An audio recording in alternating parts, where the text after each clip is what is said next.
pickles, pie, pottage, and stew. Meet the rest of the vegetable crew. Hello, and welcome to the history of American food. This week, I'll be digging into the general #vegetable life of the 17th century.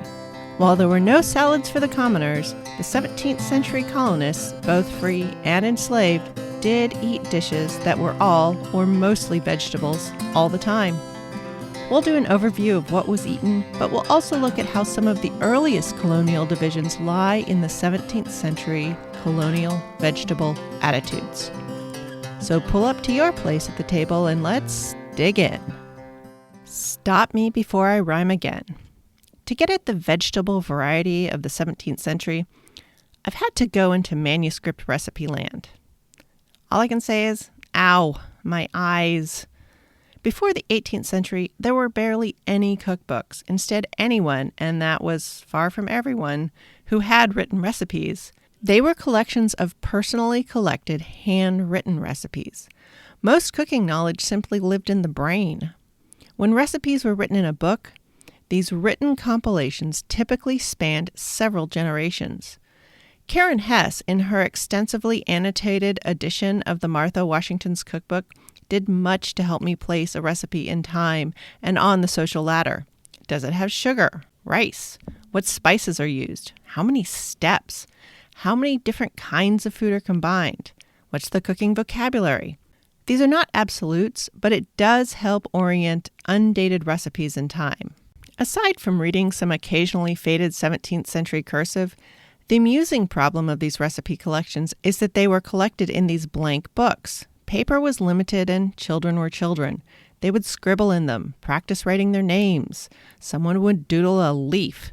And because they were often in use and kept for a long time, they also had splatters and blots and were peppered with the equivalent of notes to self or remember to text this to my sister and what I guess would be called proto-memes, which were silly but catchy scraps of nonsense rhymes.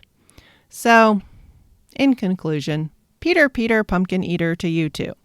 In the early 17th century New England colonies, vegetables were generally considered a necessity, not a pleasure. But as I found out, feelings were rather different for some anyway, in the South. And for such little things, boy, did vegetables come with so much baggage. The first set of baggage was humorism.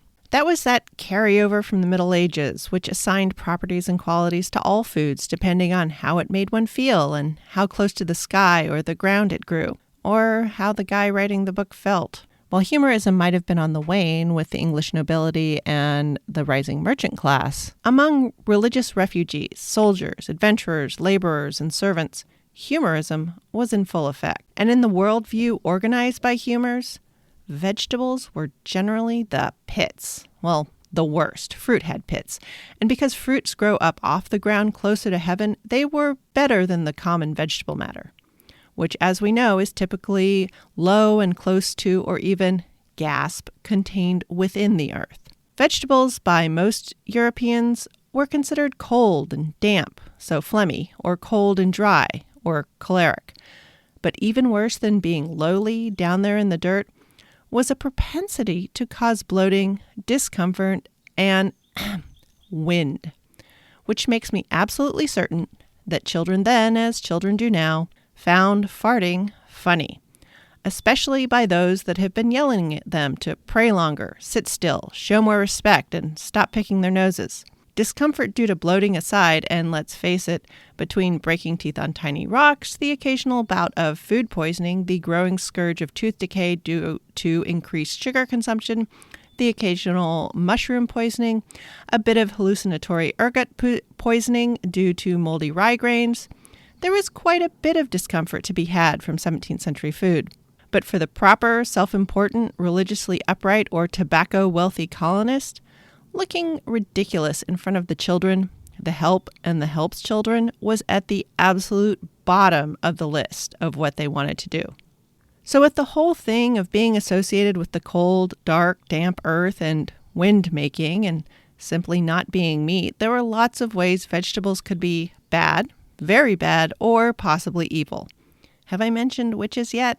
Oh yeah, because we're talking about growing things, and that information lives in bodies of knowledge that generally falls under the responsibility of women. So, in the 17th century, witches.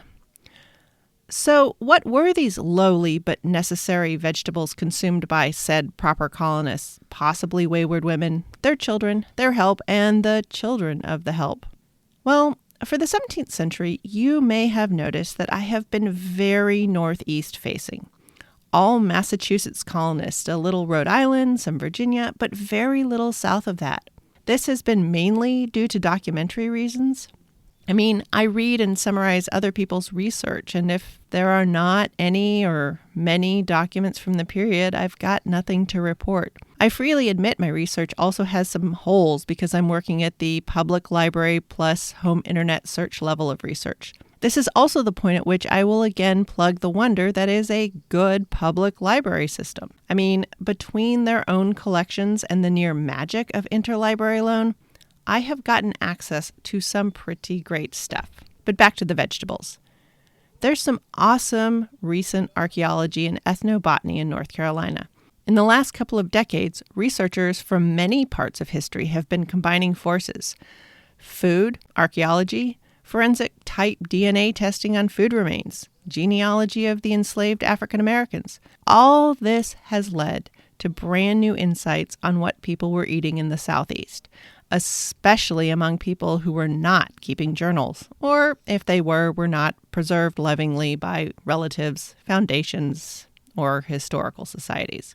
So while I have been very northeast facing, things like iron, corn, salt, and beans were used in pretty much the same ways amongst the limited colonial population of the 17th century.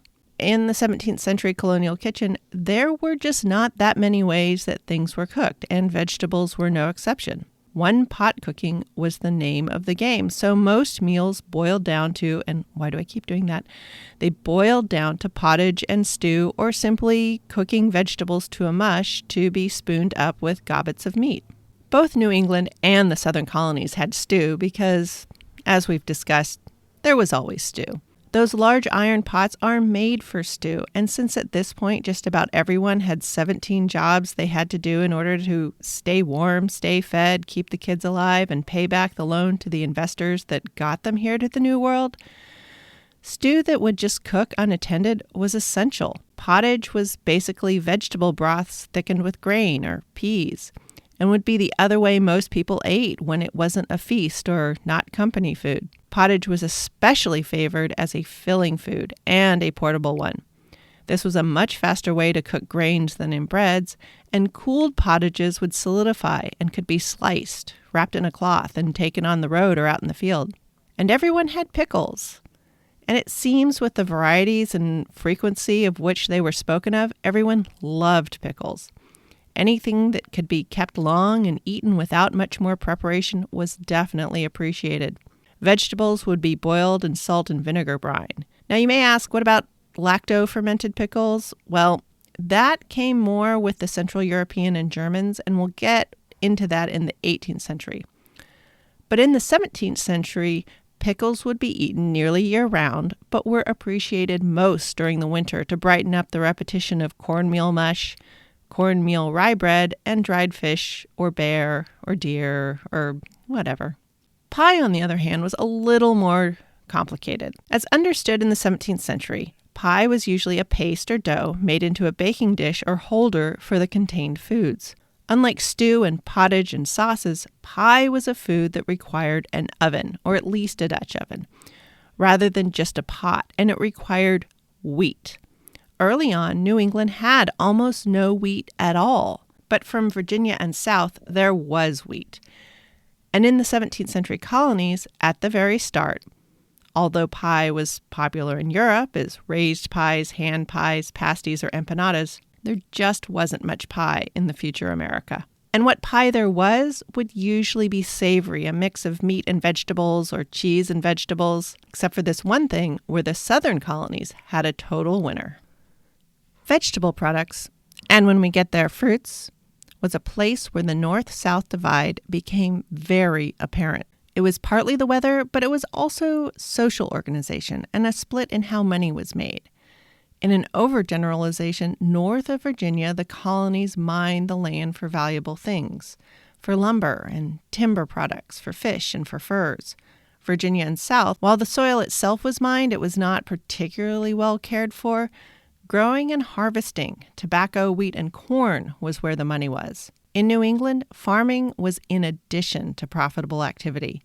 But in the southern colonies, farming was the profitable activity. From the start, a stark divide was very present in how vegetables, growing things, and knowledge about growing things were perceived.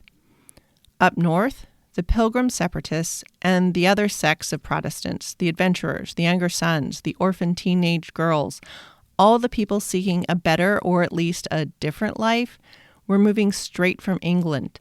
There was a limited selection of vegetables they had ever been exposed to in their cloudy, damp homeland bordering the North Sea.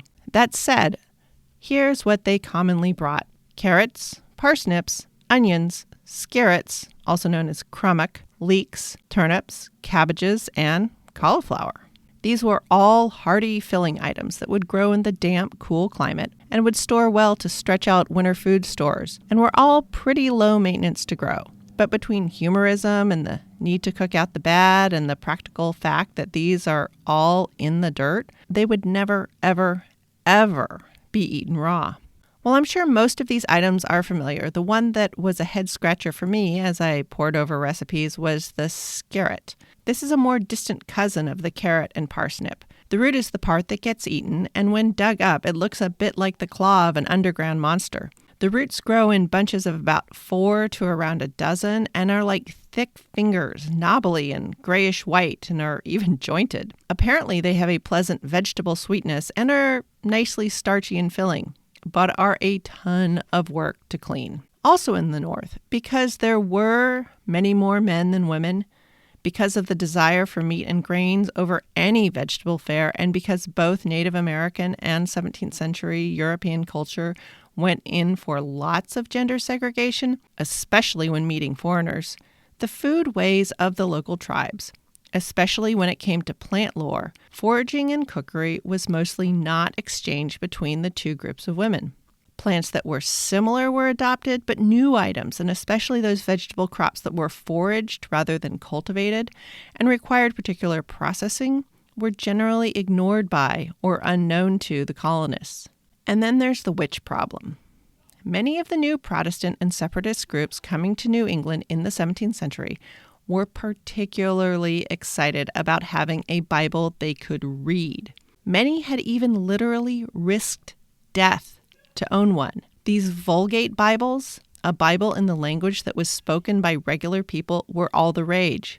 So these people, mainly men, intensively read these Bibles and, as with many novel things, got very absorbed by it and took it very literally. And in the Bible, there are many references to witches and magic and all sorts of stuff willful women might do.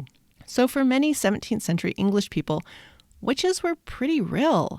People were being burned, hung, and drowned for witchcraft and heresy right alongside the English Civil War that was happening right then. I mean, witchfinder was a good-paying occupation. So a woman evincing too much interest in vegetable lore or talking with Native Americans about wild, unrecognizable plants, in the awful language of the genre, was kind of asking for it.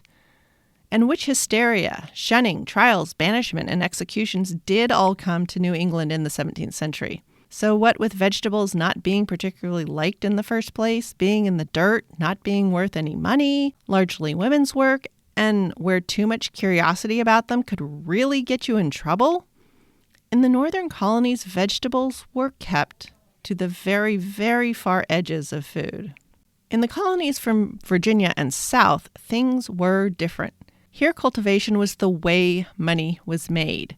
First tobacco, and then by the 18th century, there were many other things too. Rather than any particular sect or dogma, money was the main religion. From the start, the goals of the southern colonies were just completely different. And there were even fewer women than in New England. The nuclear family and gender segregation were not the strict social order, as they were in New England. But possibly most importantly, enslaved or indentured West Africans, their farming labor and know-how were regarded as essential to the success of the venture. Because the small family farm was never the goal in the South, as it was in New England, the whole food-growing venture looked very different in the Virginia colonies and South. As Greg O'Malley makes clear in his book Final Passages, in the 17th century, these West Africans, whether as slaves or servants, most of these people were not coming directly from West Africa. In the 17th century, they were largely coming from the Caribbean. Some with just a short stop as unsold cargo from ships selling to sugar plantations, but some would be kidnapped from island towns or from plantations, fishing fleets, or salt works by pirates/privateers, and sold as smuggled or black market goods. And some would be sold on from sugar plantations because of illness, injury, escape attempts, or other acts of defiance. These people would be accompanied by foods from home, whether from the Bight or the Gold Coast or the Caribbean, because sickly goods were hard to sell. So the vegetable foods of 17th century West Africa, like okra, eggplant, tomatoes, peanuts, red dryland African rice, horse gram and cowpeas, sorghum and beni or sesame, would come with them. Or foods from the Caribbean, especially chilies and sweet potatoes, would be included as travel rations. And then there was this other thing. The information that was really new to me, the information that has fallen through the cracks. It wasn't that the West Africans were the designated labor so they farmed, it's that they were the ones who knew how to farm. The clay and sandy soils were similar, so they knew how to farm in the lands of Tidewater, Virginia, and South. The West Africans and Afro-Caribbeans were coming from a world where everybody farms. Year-round hunting and foraging alongside the farming was the norm. Starch mushes with vegetable sauces was just what food was. So because they were the purchased labor, but also because they simply knew how, the West African colonists, whether servant or enslaved, were set to do much of the food farming labor in the South. In the 17th century, it's not as if the white colonists in the South were sitting around. They were also working hard. Most people who purchased other people to own them, most of them were enslaving around 1 to 3 people. And in the 17th century, the living conditions for everyone in these colonies was pretty rough. They were pretty much wearing the same clothes, pretty much eating the same food. The main difference was who could decide to quit and do something else and who couldn't. So the slave-owning population, usually their labor was focused on purchasing and clearing land, financing, processing, and selling cash crops. As was done in the Caribbean before the large industrial-scale plantations really got going, farming for food went on right alongside laboring in the tobacco, wheat, and corn fields. The people imported from the Caribbean, they were not only in charge of feeding themselves, they became incredibly essential in producing groceries for everyone else.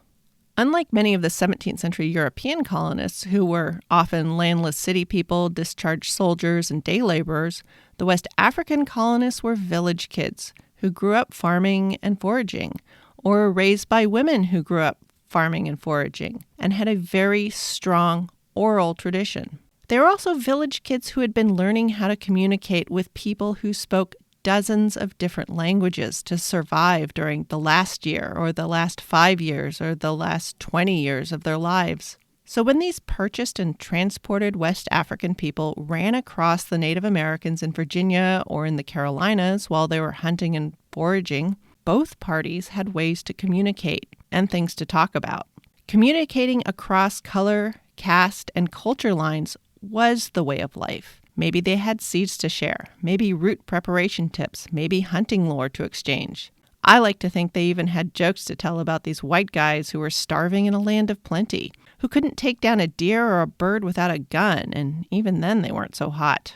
Along with the different attitude towards farming and the different distribution of labor in New England versus the southern colonies, the religious climate was very different. While in the North, the 17th century power structure was very into their English language Bibles. In the South, as with language, it was a true religion hodgepodge. And for the most part, the West Africans, the Huguenots, the Church of Englanders, the English, Irish, and Scottish Catholics, well, they were far more interested in farming and making money than fighting. The entire plan was to make money. They were not mixing in setting up a religious utopia. For the 17th century colonists, death by starvation was a known thing. Whether due to war, being kicked off land by sheep enclosures, misadventures, or terrible weather. For just about everyone, the end of food was within sight. And everyone could agree that they wanted to eat far more than they wanted to win political and religious arguments. Thus, the question of what was proper food was less of a concern in the South than it was in New England. All food was proper food. So the familiar British vegetables were present in the South: the carrots, the parsnips, the onions, the turnips.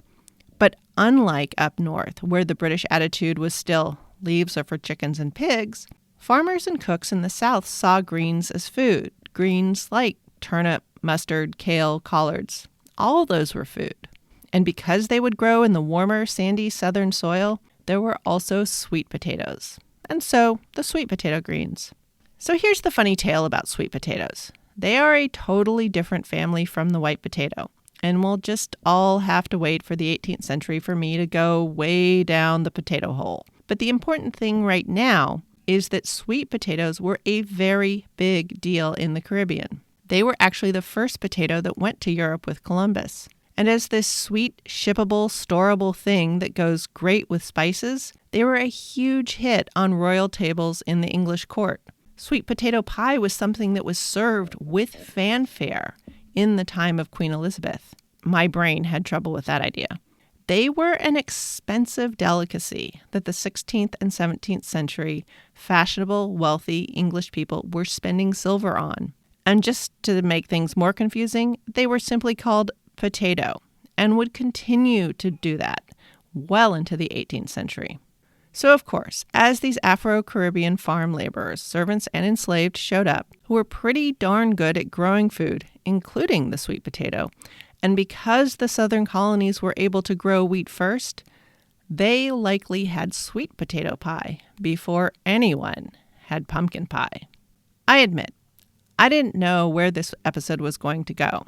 I'm glad it wasn't just an examination into how limited the 17th century stew options were. Instead, we got to see how quickly the New England and Southern cooking styles diverged. And not just because of the weather, but because of the sources of labor, the social structure, and the financial goals of the two different groups of colonies were so different. Next time, we'll get into our first livestock. Cows come to America. I mean, pigs arrived earlier, but I'm going to talk about cows first. And you'll get to see that in terms of what made America, cows were just as important as sugar. Thanks for listening. Show notes for this episode will be at thehistoryofamericanfood.blogspot.com. Along with any promised pictures and links, I'll also include any interesting media I consumed for the episode. Music for this podcast is Fingerlympics by Dr. Turtle. The link to the show notes is also in the show's Twitter bio at THOA Food and in the show description.